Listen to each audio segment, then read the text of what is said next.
welcome into another episode of Restaurant Hoppen. I'm your host, Dan Hoppen, and anyone who knows me knows that I have an unhealthy obsession with hot sauces. Very infrequently does a meal go by where I'm not using at least one, maybe two or three types of hot sauces. I've got a cabinet devoted to them that my wife would very much like to clear out, and I'm working on it.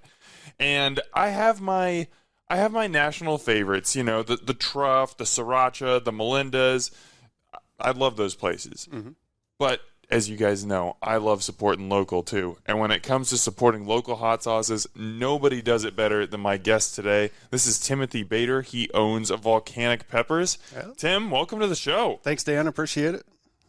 Okay, so you can find Volcanic Peppers, all over the place now. You guys have a storefront in Bellevue. They're in Hy-Vees all around Omaha.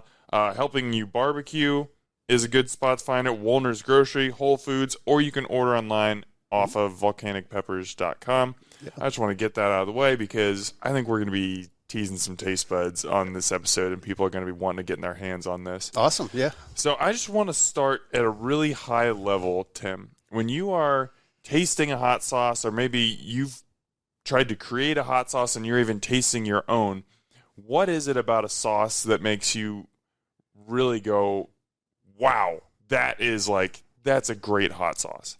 So I would say, the overall flavor of it. And the thing I think about right away when I try a sauce is what would I use this on, or what would it complement? And, so really good flavor. And, I wouldn't do this if I didn't like the really hot stuff. So a nice solid burn, something that'll put a little sweat on my nose. I like that too. But I'll use stuff from, a cayenne level up to, Carolina Reaper, and I can be happy with all of the above. But I do like a good burn, but not just the burn. That's honestly what got me into this in the first place a little bit, was the stuff that really got you that heat and that burn generally tasted terrible early on, way back when I first started getting into this, and I couldn't really enjoy it that much. So that's what got me into starting to make my own with my homegrown peppers. So, well, I believe in my research I saw it was your love of Thai food, or Thai food was what really introduced you and got you interested in spicy food, right? Yeah, I grew up, my family was kind of a German farmer background family, so I didn't grow up eating a lot of spicy food. But when I got the opportunity, I really enjoyed it. And when I, started getting introduced to, Mexican food and Thai food and, things like that, it really turned me on. And, I kind of got me going as a heat seeker, I guess. So something that got me really excited for this conversation as I was doing my prep work for it was an answer that you gave. I'm going to take you back a little bit to the 2015 New York City Hot Sauce Expo. You were doing an interview with just some blogger, and he asked you, what is the most satisfying thing about what you do?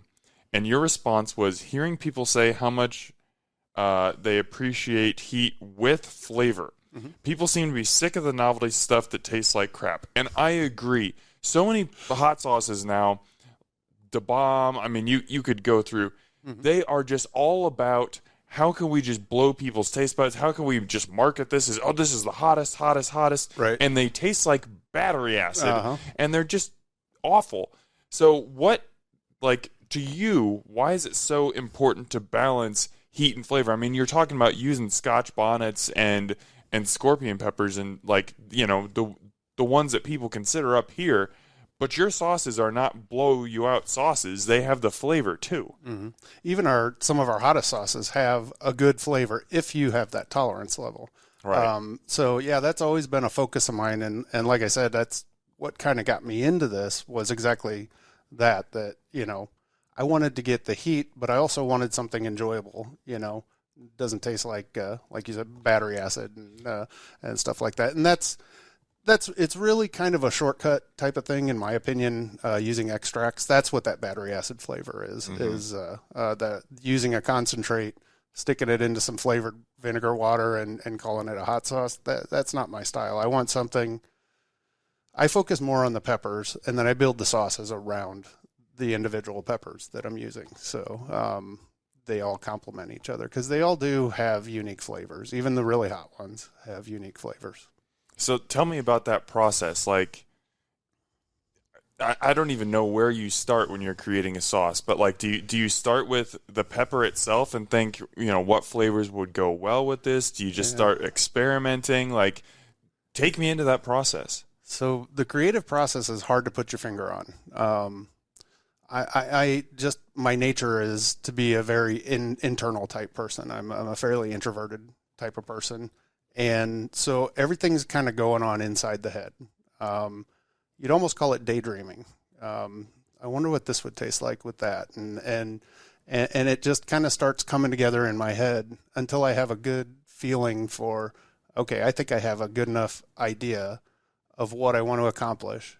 And then I go into the test kitchen and I start playing and making test batches. And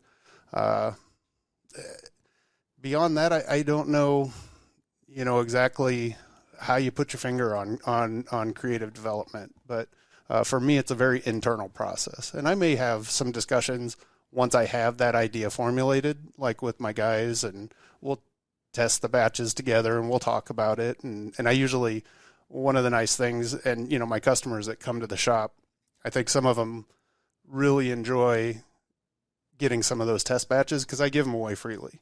Once we have these test batches, I'm like, I just throw them in with, people buy something. Oh, hey, try this, try that. And, send me some feedback so it's a bit of a process, but really it all starts in the head. Almost like I said, almost like daydreaming. And, I don't really know how to explain it further than that. Then I start writing things down and formulating a recipe. And then also, you just always have to think about the science as well. How am I going to get the proper pH level? When you're cooking this in a larger batch, how's that going to affect things? And that's really kind of it. So for people who might be unaware, what's the pH level? So that's the acidity. Mm-hmm. So the lower the pH number, the more acidic. The higher, the more basic. So peppers in general and tomatoes and things like that, they may have some acidity to them, but not enough where you can just throw them in a bottle. You have to, there's a process called acidification. So a certain amount of vinegar or maybe, ascorbic acid, citrus juices, lemon, lime, things like that. It's usually a combination of those things to lower the pH. Generally, for a shelf-stable hot sauce, you want it to be below 4.0. The highest it can be is like just under 4.6.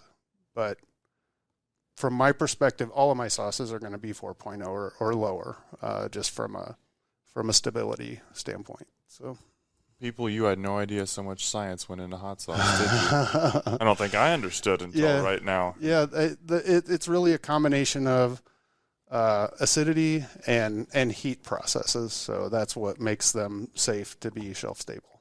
Mm-hmm. Now, I loved you kicked off this conversation talking about how when you try a hot sauce, you immediately start thinking about what foods could I pair this with? What does this specifically go with? And I think there are some people who can probably just take any hot sauce and they'll just dump it on whatever food, and right. that's fine if that's their preference. But for someone like you who's specifically envisioning that, like, how does that process work in your head? Like, what flavors are you trying to connect? Like, as sauces get progressively spicier, does that trend towards a certain cuisine? I'm throwing a ton of questions at you, so feel free to answer any or none of them. Right. Yeah, no, I mean, it's, some of the stuff we make, maybe some of it's a little sweeter. And I've always, for a long time, I've been a fan of that sweet and salty combination. I don't know if when I was younger, I don't really do it anymore, but I used to love getting some nice hot crispy French fries and dipping them into a malt or something like that. Oh, yeah. Just have so Wendy's fries and a Frosty, man. That's a tough combo to beat. Yeah. So I just I don't know. I've always been very into experimenting with combinations of foods. Even take hot sauce out of the equation. What things can I combine to take something good and make it awesome? Sure. So, yeah. I do that with my cooking too. I love to cook, and I like to experiment. What's an example of that? Like, are we talking like fusion food? Yeah, I suppose. Okay. You know, some people might not do it, but like one of the sauces I brought for you is it's a blueberry maple sauce. I use that like syrup, like on waffles or pancakes or, really? or whatever. Yeah, it's not everybody would because it's a habanero sauce, so it might be a little hot for some people. I know some people I've discussed it with will actually mix it with some maple syrup to kind of tone it down a little bit, but it's a sap and berry fire. So. Well, now I have to try it. So Tim has been generous enough. He's brought in several sauces that I definitely should have opened beforehand. But I want to sample a couple because I've tried probably 7 or 8 different varieties of volcanic peppers, and I've liked them all. But you brought me in some new ones, and if you're talking about one that I can put on pancakes or waffles. But it has habanero, like yeah. So it's not what I would call a mild sauce, but to me, it's maybe low middle range of what I would use. But that's got maple syrup, maple sugar, blueberries, actual blueberries, and yeah. So that's like the definition of sweet heat. Yeah. With just a little bit of tartness in there. Oh yeah, man, you can throw that on some ice cream too. It's bomb on some ice cream, like just vanilla ice cream or something like that, or even a cheesecake. It'd be good drizzled on that. So if you're into desserts, try it on some desserts. Holy cow! You just like broke my brain with this. I'm very excited. So this is the sap and berry fire. Yeah. If you're at all a fan of the sweet heat combination, oh man, like I'm legitimately excited to use that on more things now. Yeah. Okay. Sweet. I found another quote from you that I wanted to ping back at you. You said, in discussing your hot sauce, you said you want the science to be there, but a decent amount of it is art in creating a hot sauce. What did you mean by that? So, to me that means, kind of just what you just tried. To me, that it's a little bit of a work of art. I mean, the science is there so that it's stable and it's safe and all that, but it's that imagination thing. I think if you asked an artist that does, paintings or whatever kind of art, sculptures or whatever, I don't know that it's something you can really describe. It's just that process in your head where you start linking things up and say, I bet that would be good with that, and this would be the pepper I would use, and I love coming up with great combinations. That's my favorite part. Working in the test kitchen is by far my favorite thing. I would do that full time if I could just create new stuff. I love it. I have a love for that. So. I don't know if I answered your question, but you absolutely did. Yeah, it's that kind of, and I like to be a humble person, but I'm not trying to brag on myself, but I don't know that everybody has the same degree of creative spark. I think it's just something.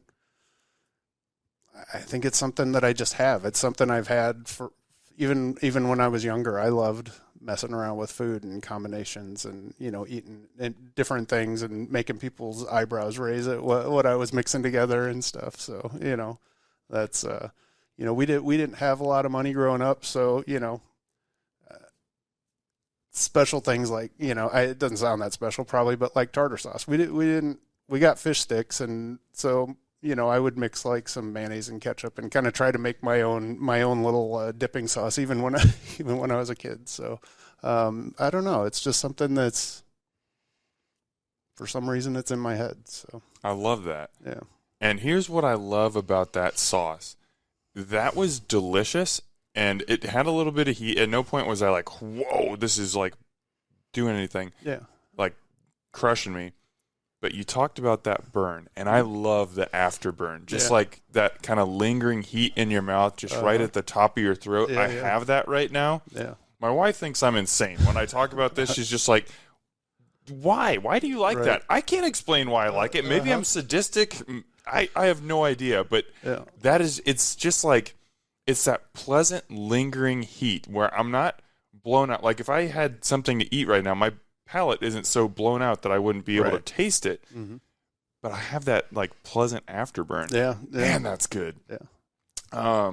So another thing that I love about your ingenuity is that your sauces go all over the flavor spectrum. I mean, you have sauces that have Asian inspiration, Hawaiian, Cajun, Indian. I mean, I just had one that was like inspired by breakfast. Like, you are pulling inspiration from so many different places. Yeah. Is that intentional? Like, do you ever try a cuisine and just be like, I need a hot sauce that mimics this? Or how does that work in your brain? Yeah, I don't, like with you mentioned Asian, I'm a huge curry fan. I mean, I love Thai curry, Indian curry, just about anything. And really what curry is a coming together of spices, aromatic spices. And I think maybe one time I was having a yellow curry or something, and I was like, why not make a hot sauce?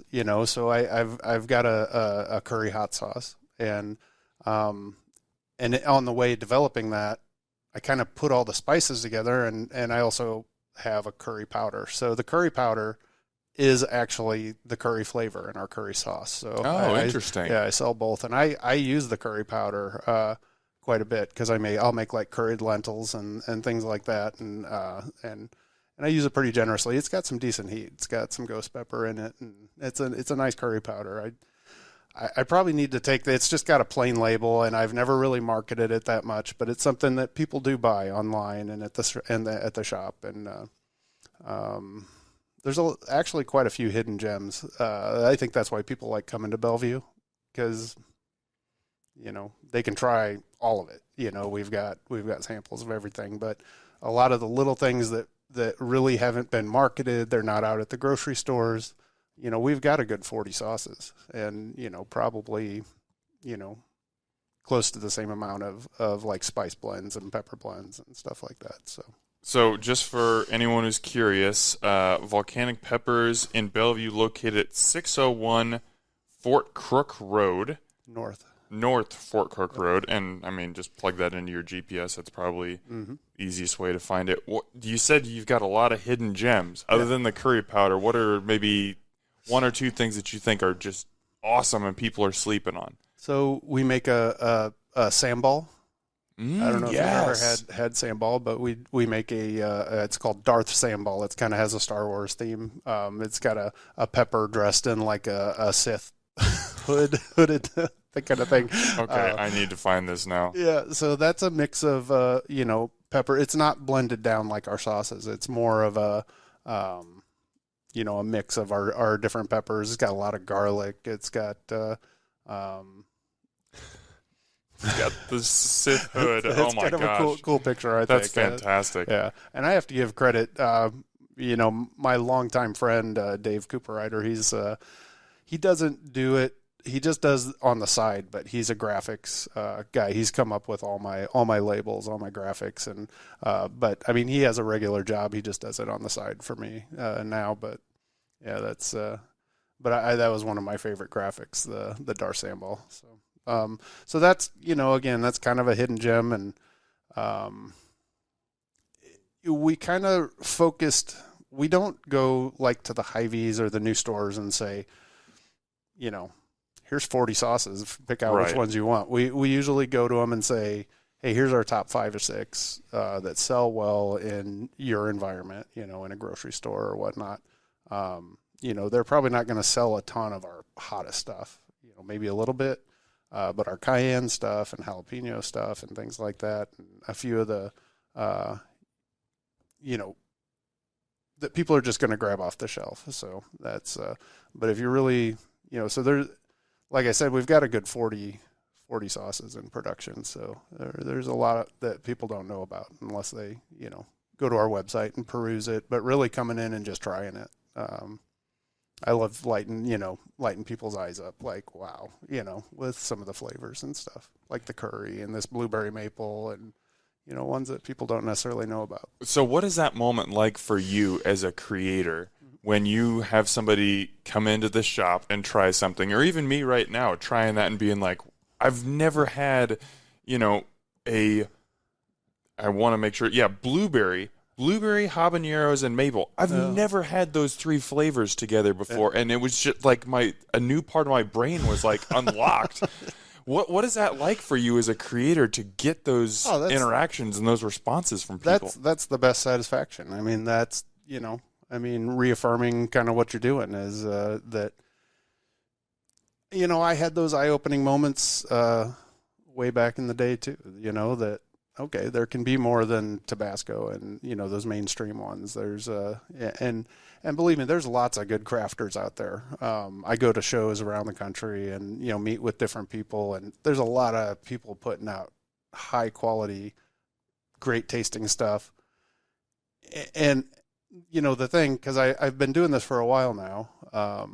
I went full time with this in 2013, started as a hobby in 2009. I've seen a lot of people come and go. So the staying power, that's the challenge they're all going to come into. I mean, you can have a great product, but if you got zero business sense and you make a few bad decisions, you're back to a day job. So, but there are a lot of people putting out high quality stuff, and that's part of the reason I keep churning it out. I just kind of. I like the place I'm at, and I like the, giving people enjoyment, and, people are always asking what's new, and they've kind of come to expect it. Every year we usually put out at least a couple new things. So, you mentioned the origin story there, and I want to get into that, but I've got one more question because we're talking about flavor development and recipe development, and I'm just fascinated by that. Yeah. And off the mics, when you came in before we started this conversation, we were kind of looking at this lineup of hot sauces that you'd brought in. And you've got one that, as we are speaking today, it releases tomorrow. So by the time people hear this and listen to this, it will be available. Yeah. And you were just talking about the inspiration behind it and how you tested it and how you got to the final point and the flavor profile. I would love for you to just whatever direction you want to take it, introduce this new sauce and let people know about it and how you came up with it, because that was just so fun for me to hear the inspiration. It got me excited to test this sauce, which I'm going to do right now, but go. So the Traveler, and I went round and round on, how to talk about it, the name of it, because there's actually a lot of history with this particular kind of sauce. So maybe a little over a year ago, I decided I was going to make authentic Hungarian goulash. And I just want to differentiate that from, the typical Midwest goulash and what I grew up on with the noodles and hamburger. Authentic goulash is a very paprika heavy sauce, and you're basically braising meat and root vegetables in with that sauce. So there's onion, there's garlic, some, whatever root vegetables. You could put potatoes, you could do carrots, and some different stuff like that. But when I made it, I was personally blown away with how much flavor the sauce base in Hungarian goulash. It just blew me away. I was like, I have to try to replicate that. And I just kind of thought about it for a few months, and I did some reading on different goulash recipes and the history, and then I also found something that had I can't pronounce the name of it, but there was a sauce historically German, and you can edit this out if it's not appropriate, because that's part of why I didn't talk about it on this label, but it used to be called gypsy sauce, and I don't know exactly all the things, but gypsy has kind of been a word that people shy away from. It can be offensive, I guess. So I kind of left that whole thing out of, because I was going to have that in the description and everything. But it was another paprika heavy sauce, and they changed it. They actually produced a sauce. I'll stop using the word, but and they changed it to spicy paprika sauce. And I kind of read through some recipes on that and the history of that.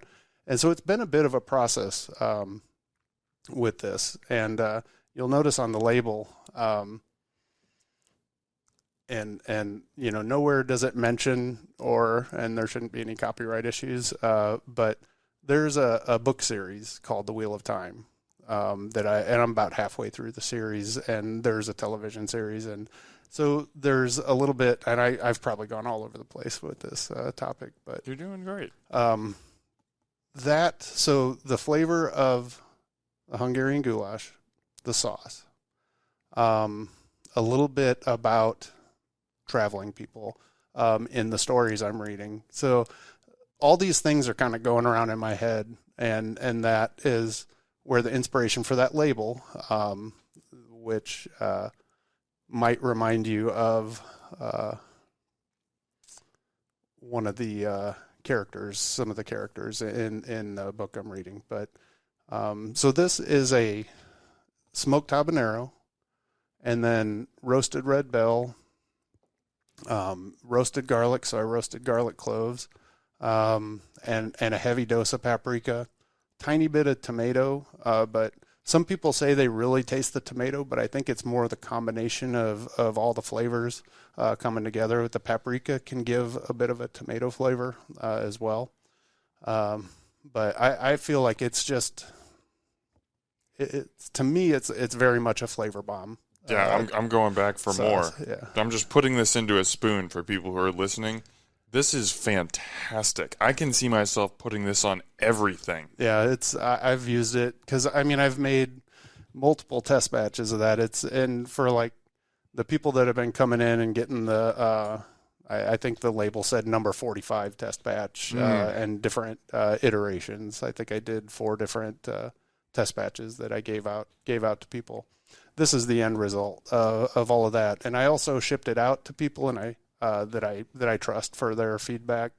Whether one of them's a buyer for a big grocery place called Jungle Gyms in Ohio. They're a great customer of mine. They have 2 locations, but he was one of the testers. So I had some guys that I really respect test it and give me feedback, and they love being a part of the development process. I think most people do. They really, kind of brings them in and makes them feel like, hey, he appreciates my feedback. Sure. And I do. And I take everybody's feedback, and ultimately it's my call what I'm going to do. But, I always appreciate the feedback. So, this has been over a year in the making, that it's been tumbling around in my head, doing some experimenting and reading, and I feel like we nailed it pretty good. Yeah, so. All that tumbling has led to something beautiful.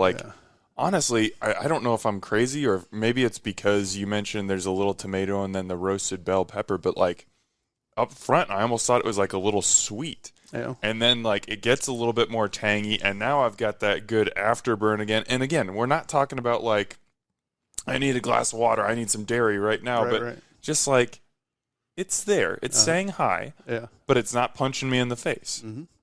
That's really good. Yeah, that's I haven't put it on anything that I didn't. It's been good on stews. I mixed it in with some chili. I put it on spaghetti. I've had it on pizza. I've had it on a lot of different stuff. A burger, and it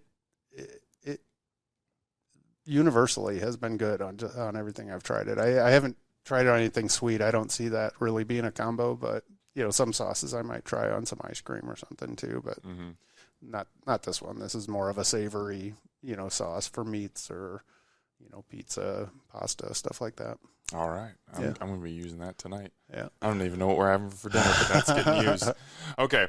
So we've done a lot of talking about specific sauces, sauce development, but I want to go back to the beginning and hear about how this whole thing got started. Yeah. I know that you've been a gardener for more than 30 years, and at one point your daughter came to you and she was like, I want to open a produce stand at the end of the driveway. Yeah. And you were like, okay, I don't know about that, but what if we went to the farmer's market? Yeah. And I believe you started first at the farmer's market in 2009, correct? That's right. What was that experience like, and how did that start this journey for you? Yeah, so, even in my early 20s, I started gardening, mostly so I could make my homemade salsa, and I liked spicy foods, and so spaghetti sauce, salsa, stuff like that. That was why I was gardening in the first place, so to make those kind of things. And as life went on, I started traveling for work. I did that for about 7 years. I was on the road every week. It was an IT type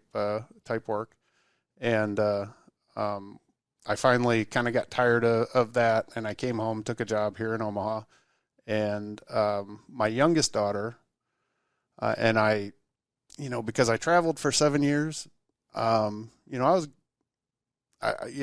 was just a guy that showed up on the weekends and, played and did whatever and was dad for the weekends, and stuff. So we started a garden together in the backyard, dug it up, from scratch and started growing some things. She had some things she wanted to grow. She did some strawberries and some melons and stuff. And I did some, peppers and tomatoes and things like that. But I can't remember where I found them, but someone was selling some of these specialty peppers, ghost pepper, scorpion, some of these things I'd never even heard of at that time, and a lot of people hadn't. And so I bought some of those seeds and I grew some, and we were getting a lot of produce, and she's like, why don't we try selling? Like you said, she wanted to do it in the driveway. And I didn't really want to do it in our neighborhood and stuff. So I looked into it, and Village Point, I was able to get a spot. And we didn't do every week that first year. We did like every other week. And we just sold the produce. And strangely along the way, people started trying some of these really hot peppers, and they started coming to us specifically for that. And I'm trying to remember her name, but somebody who wrote for the World Herald. Sarah Baker Hansen. Yeah. That was it. She was a restaurant reviewer for years and years and years. She incognito bought some of my peppers and did a little write-up about the ghost pepper in the World Herald, and that we sold them out at this place. And at the same time, there was some other national coverage about these super hot peppers, the ghost pepper and such. And what was that TV show? Adam Richman. He did something. And Man versus Food. Yeah, Man versus Food. He did something, and it featured the ghost pepper. I don't remember specifically the episode, but I remember that next farmer's market, there was actually a line before the thing opened for people wanted to buy these specialty peppers. And, I mean, we ran out. I didn't even have enough, because usually it was just a couple people here and there. Most people would buy a few tomatoes or, whatever we had. And then, I kind of just wasn't on purpose. It was something just to reconnect with my daughter after traveling for 7 years. And it somehow turned into a business. So then I started playing around with products. And my first product was volcano dust. So that was, and that was almost an accident too. I had these extra peppers one time, and I threw them. I was smoking a pork butt for pulled pork, and I had a little ceramic tray for vegetables, and so I threw some of the peppers on the smoker, and I tried them, and I was like, oh my God, that's so good. I really love them smoked, even better than the fresh peppers. So I started smoking them and drying them and selling those smoke dried peppers at the market as well, and people loved them. So then I started crushing them up and putting them in little spice jars, and that's how volcano dust was born. That was my first product, and I took out a listing on Amazon and eBay. I think those were the two when I first started, and then there was a few more national things, and all of a sudden I was getting all these orders for this volcano dust, and it was, I don't know. So I started making more and more, went to a few shows and sold out at all the shows I went to. And then in, what was it? 2012, I got my own little kitchen. I had to borrow space at a kitchen to make these products. So they were above board, and got my own little kitchen down in Plattsmouth. And I was still working a full-time job, but, there's a class you can take in Lincoln to teach you about preserving foods, acidified food course, and so I took that, and then figured out all the steps to get registered with the FDA, because if you're if you're going to sell acidified foods, that falls under the FDA's purview. And it was very slow. And, I think if I didn't have some money saved up at that point, it would have been difficult. It would have been a hard ride. And I always tell people that when they ask me, when you get started, should I go for it? Should I do this? I'm like, do you have any money in the bank? Because you're not going to need it. You're not going to get rich. You're just not going to, you're probably not going to be profitable for a good, 2-3 years. And so you better be able to support yourself somehow. So I don't know if I meandered a lot in that conversation. That was perfect. Yeah, okay. And it's my fault that I let us talk for almost 40 minutes without even mentioning volcano dust. Oh, yeah. It's a spectacular product. You can still get it today. There are a couple different heat levels to it. Mm-hmm. But, I mean, it's just great, as a seasoning. I'll just, whatever it might be, like a rice bowl, even pasta stuff, like I'll just sprinkle a little bit of that on there, and it's got enough heat to inject every bite with just a little bit of kick. I mean, you could put enough on there to knock your palate out, but you obviously don't have to. So I guess, you kind of touch on this a little bit, but at what point, volcano dust is taken off, you're really kind of coming into this at the perfect time, because this was kind of when spicy food was having its moment and people were getting into hot sauces. At what point did it start to enter your mind that, maybe this isn't just farmers markets on the weekend, but maybe this is like an actual business? Yeah. When I went full time with it, when was that? And that was in January 2013. Okay. I quit my regular job and went full time with it, and it was at the point where I was working 2 full-time jobs, and it was just unsustainable. And I knew that I had some decent revenue coming in and things were advancing, and I had a little money in the bank, and I just said, you know what, I'm going to try this for a couple of years and see where it goes. And it's been growing ever since. So that's, yeah. What was the first hot sauce you created? So the first one was actually a collaboration. So there's a company who's been around a lot longer than me, and it has a similar focus. He's actually since sold his company, but the company was called K-John's. So kind of his name is John, but kind of the Cajun mixed with K-John. That was how his company name came about. But he was a bit of a mentor to me. I met him at a show, and he's maybe 20 years older than me, and he'd been doing it for a good at least 10 years before I started.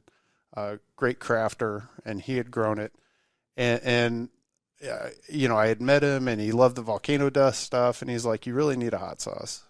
And I said, "Well, I'm not quite set up for that yet." He said, "Well, I've got this base recipe. We can take some of your volcano dust, and we'll kind of incorporate it into this this recipe that I've used for years, and I'll make it and I'll bottle it for you." And I said, "That sounds great." So I sent him what he needed to make. I don't remember what we started off with, maybe 80 cases or something like that, but that's how Chocolate Lightning was born. And so that was kind of a collaboration thing, where we went back and forth a few times, and then I sent him, I don't remember how much it was, 10 pounds of this particular mix of peppers that was going to go into making the sauce, the dried pepper powders. And so that was our very first hot sauce. After that, I had my own kitchen, and I started making my own. I'm trying to think. I think Raspberry Scorpion was my second sauce, and that's a combination of raspberries and peaches and the Trinidad Scorpion pepper, which is right up there with the Reaper and everything. So what was it about that process of working with K-John and developing that hot sauce that kind of sparked something in you? Because to that point, like you said, you weren't making sauces. You had the volcano dust, you had these great peppers, but all this, what people know as volcanic peppers now wasn't a thing, but there was something about that experience that sparked something in your brain that made you go, whoa, I really like this and I might be good at this. What was it? Well, I mean, for one thing, Chocolate Lightning is still one of my favorite hot sauces. It was, and I was in love with that, and I was like, man, this is my thing, and I think I can make this. And you know, I had someone who I considered an expert in the industry, John, and his guidance, and I bounced a lot of things off of him. And really, it was just, I think, having the kitchen and being certified and doing it. I wanted to do everything right. I didn't want to. A lot of people put out these pirate sauces. We call them bathtub makers, which is fine. Make it whatever, but you really shouldn't be selling it, because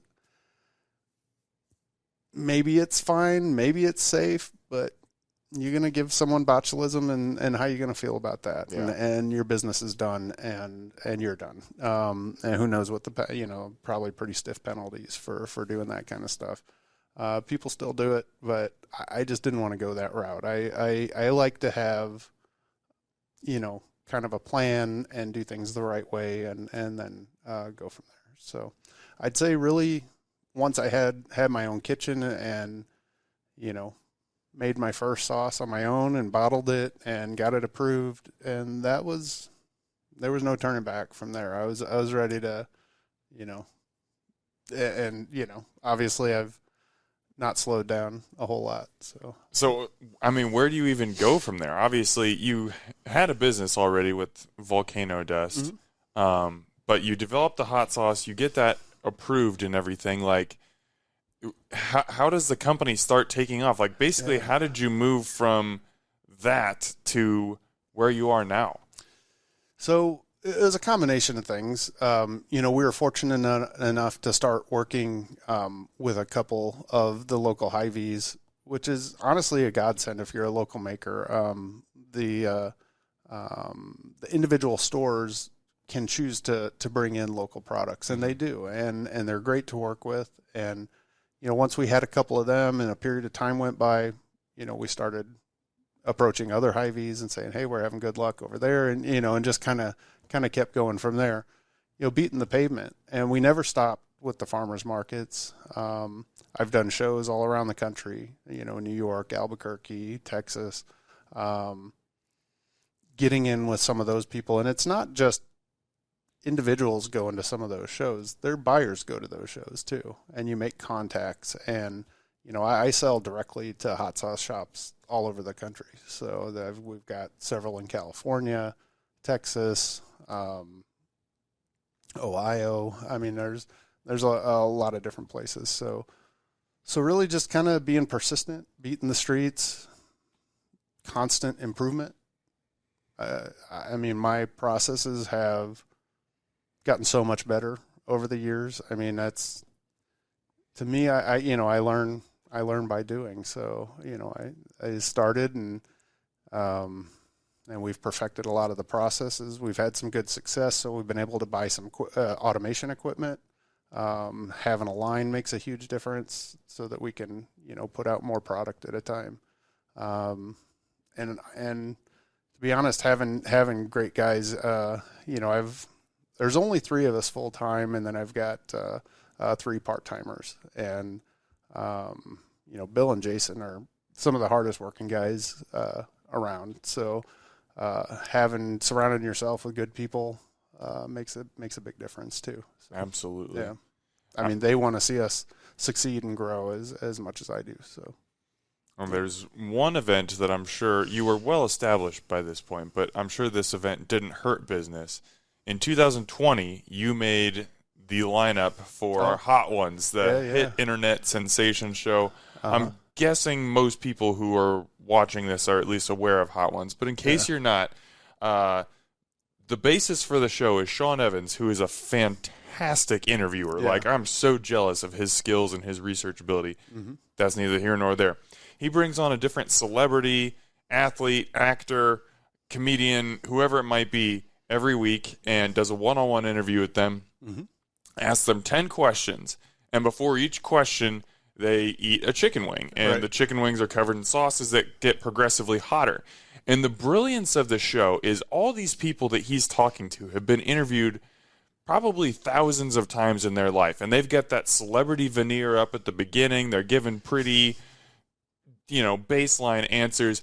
But at the end, once the flames are just in their mouth, I mean, it's a great show. That polish just comes off because the people are just trying to survive, and the honesty that they express in those moments. I mean, it is so much fun.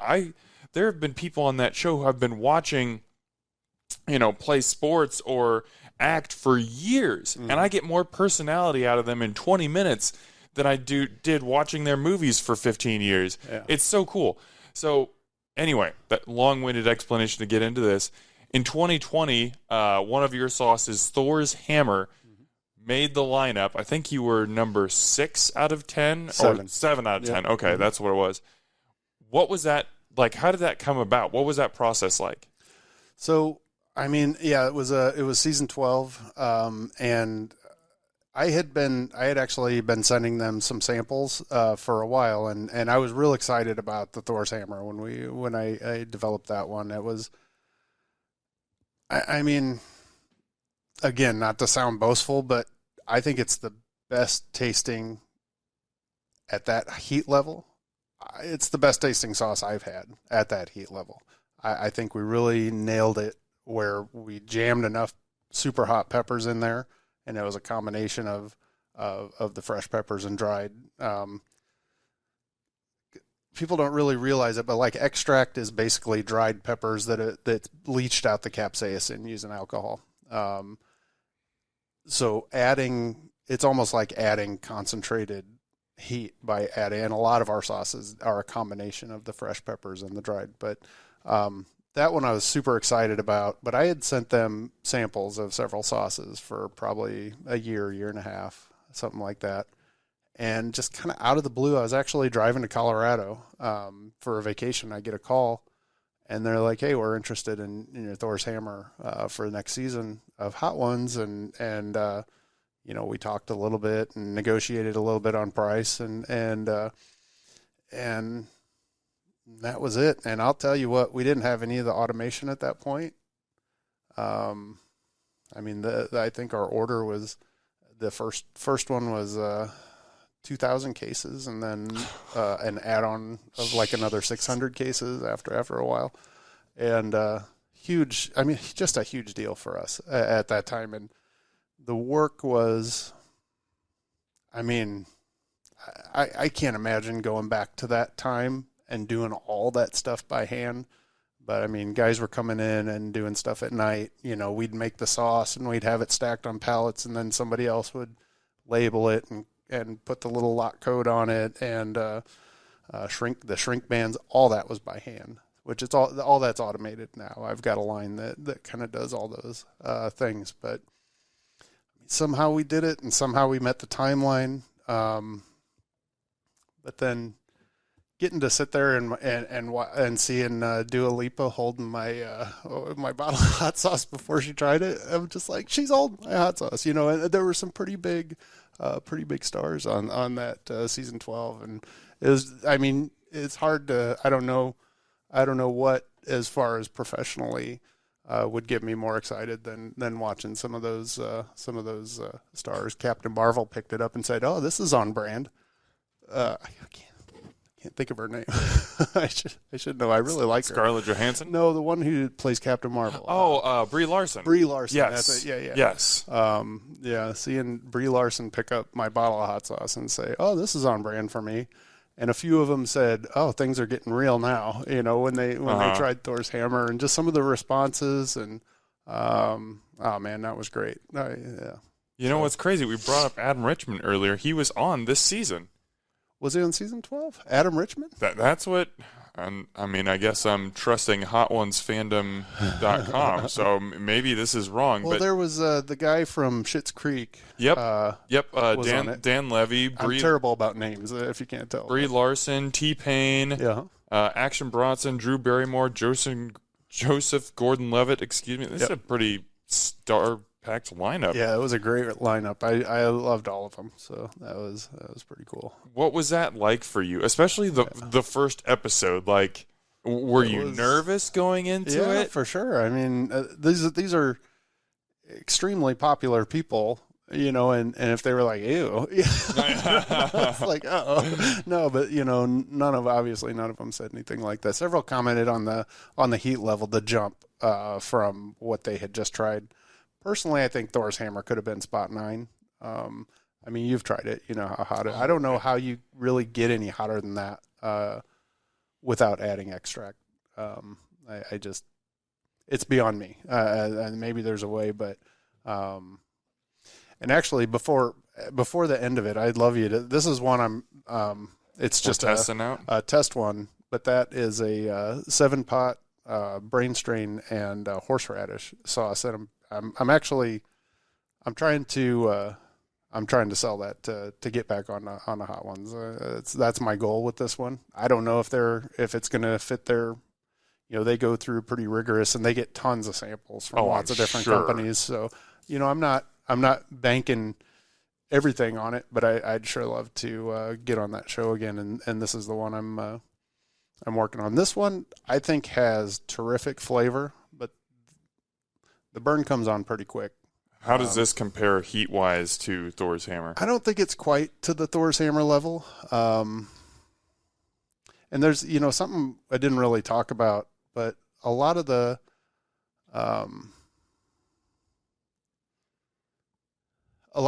peppers kind of burn in different ways. Sometimes you'll get like a Thai pepper that'll just really get you on the tongue, and then sometimes some of these super hot peppers really get you in the throat. And so sometimes using a combination of peppers can kind of give you that full mouth burn. But this one, I think, try to appreciate the flavor up front because the heat comes on, you know, after, you know, 5 seconds or so. But I really like there's some garlic and horseradish in there, and I think the flavor's really good. And I don't think. That is my language right there. Yeah. That's crazy because it acted as exactly as you described. Like, if I just would have tasted that up front, I could identify the horseradish, but I didn't. It wasn't that hot. But now, my throat is like fully engaged. Yeah. Oh, I like this though. And that's the thing with the super hot peppers; they're builders. A lot of the lower level, like I said, like a Thai or cayenne, some of those peppers, they'll really hit you right away, right on the tongue, but then they're gone quickly. To me, the super hot peppers tend to linger a little bit longer and build. So, you know, over a minute or so, they tend to kind of slowly kind of build and start hitting you in the throat, and then you know, fade away after. They stick around a little bit longer than some of the other peppers. Oh man. But I'm not sophisticated enough to be able to like give you any crazy I wouldn't change much about this, to be completely honest. I really, really like this. Like, if you sold this right now, I would buy this. Yeah, and I don't know. I sent a sample off to them, and I'm waiting for their feedback. I feel like they're going to come back, and because they're actually. You know, in our discussions, talking about me potentially filling a number 9 spot. So I think they might come back and say, "Can you make it hotter? Can you bump it up a little bit?" And I think I can. But I'm with you. I really like how it is. So we'll just see. I mean, if they decide not to go with it, I'll probably still come out with this sauce because I think it's a winner. So, and I haven't put out a good super hot since Thor's hammer. I mean, really top level heat. Ooh, it's building, man. Yeah, it's a builder. I'm getting that heat in my forehead right now, and then the cheeks. Yep. And I'll tell you just something. One of my guys, Bill, he said he mixed it with some Thousand Island and put it on a Reuben, and he said it was phenomenal, mixed with Thousand Island dressing on a Reuben sandwich. So that's I haven't tried that yet, but I've had it on several other things, and I really like it. So, noted. Yeah. We're running low on time, but I gotta ask you this question because just in getting the sense of talking with you, I know that you have love for a lot of the, like you said, the tamer sauces that you'll probably see more in the Hy-Vee. Mm-hmm. Man, that's creating like a bunch of extra saliva. It's making it hard to talk. Gosh, that's good. But I get the sense from talking to you that you like the challenge of working with the super hots. Yeah. Because if you're taking a jalapeno or something really mild, it's pretty easy to make a delicious sauce that the masses can enjoy. Mm-hmm. But if you're making something like this, that a lot of people are going to like, and not just people that love spicy food, you're working with, Trinidad scorpions or ghost peppers, reapers, whatever it might be. That requires a more deft hand and a kind of a balance of flavors. Would you say that's accurate, that there's an extra thrill in working with the super hots? I'd say absolutely, because they do have, and anybody who has taken that step to like a habanero, that's the first really where you start picking up on that strong capsaicin flavor. That's what I call it. I call it a capsaicin flavor because it has a certain like kind of bitterness to it, and it has this very distinctive taste. The fruit itself, habanero, is pretty fruity flavored, but like the oil and the heat, that capsaicin has a very distinctive, somewhat bitter flavor, and that just gets more and more pronounced the hotter the pepper. So if you're going to have luck working with super hots, you either use a small amount and use some other pepper that has a lot more flavor, like cayenne or jalapeno or whatever, and you just kind of add that super hot so the flavor's not overwhelming. But if you're doing a true super hot sauce where the base is, it takes some, not many people are going to enjoy a super hot sauce that's just peppers and vinegar and salt, because it's going to be bitter. It just is. Unless you just really love that flavor, and some people probably do. But to me, it takes some really even more imagination than the lower level ones. Because like you take a red jalapeno, blend that up with just about anything, and it's probably going to taste pretty good. Has great flavor, Same with the cayenne peppers and the Thai peppers. I think they have. But when you start getting to those higher capsaicin level peppers, it is a challenge, and I love a good challenge. So, ooh. Speaking of a challenge, talking right now, not super easy, and I can see that you take pride in that. Yeah. But again, I want to be very clear. Like, I'm not in agony or anything. Like, and that's not me trying to brag. Oh, I can handle spicy food, but it has flavor, right? And when you have something, yes, it can have great heat, but if it has flavor, it's still enjoyable, and that's where we're at right now. So I could talk to you forever. I mean, just somebody about hot sauces, that would be my dream. We're up against the clock, but people, I think you've heard me wax poetic about these sauces.